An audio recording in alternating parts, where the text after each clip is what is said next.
Oh my god, it's sparkle time! Look at this glitter placement I did, guys. It only took me like 18 years of my life, but I do it for you because I want you to see the sparkle. Okay, in all seriousness, it took me like 5 or 6 hours, but it's totally worth it. I started with a dark colored base coat. I think this was Sesh Wonderfully Witty, some navy blue. I'm using 5 different colors of hollow hex glitter from Twinkled Tea. Yes, that's hollow glitter, because it's rainbowy. Use my code SIMPLY for 10% off your entire order of glitter and nail vinyls and everything else that Twinkled Tea has. Do it now, because there's glitter. You are getting glittery. Look at all the shiny objects, so glittery. You are getting sparkly.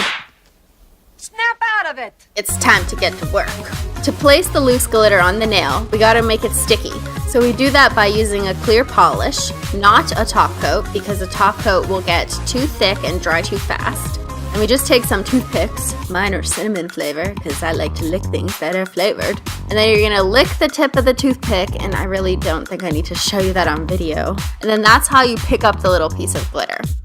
I like to start my glitter placements at the bottom of my nail and then work my way up to the top. But I'm no expert, honestly. This is only like the second time I've ever done a glitter placement, and this is the first time that I ever did a full mani, all nails glitter placement, okay? So you really should just like probably not listen to my tips on this one, because I'm sure there's other people out there who have way better tips than I do. So when you finish a line, I'm just gonna add another stripe line down the side, and then I'm gonna keep building. So if you notice the hexes, I'm trying to position them so that they kind of interlock to each other, but they're not completely touching or overlapping. You can really push them together as tight as you want them to be. I like to leave a little space so I can rejig it or move it around if I need to. So the pattern that I'm actually making is supposed to be a downwards V shape. So that's how you kind of see, like if you look at the pink, for example, it's kind of going in one direction. It's like slanted, it's not straight across the nail.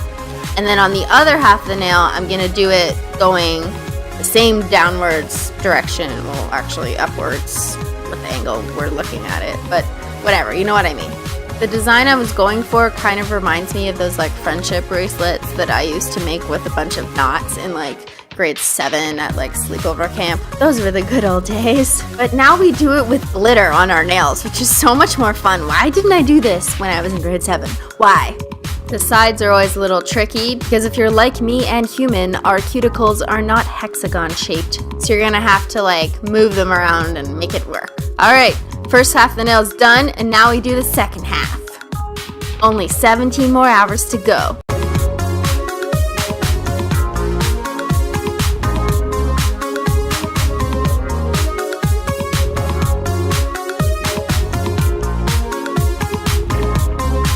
Alright, now this is the tricky part.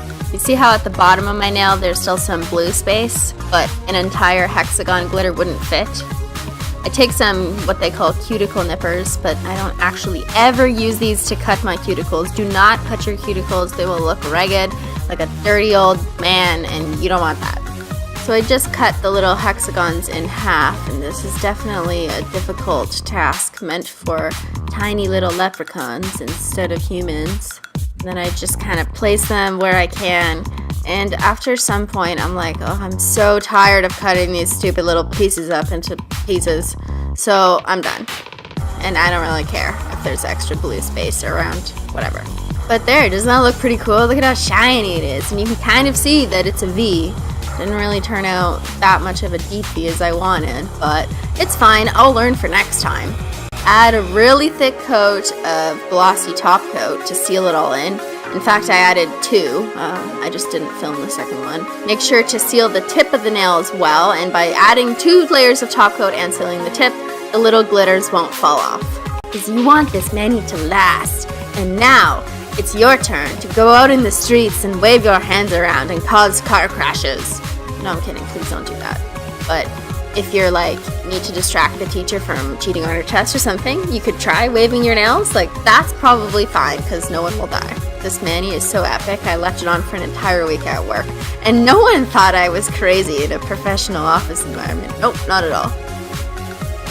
Alright, thanks for watching. Don't forget to go get your own loose glitter from www.twinklet.com and use my code SIMPLY for 10% off.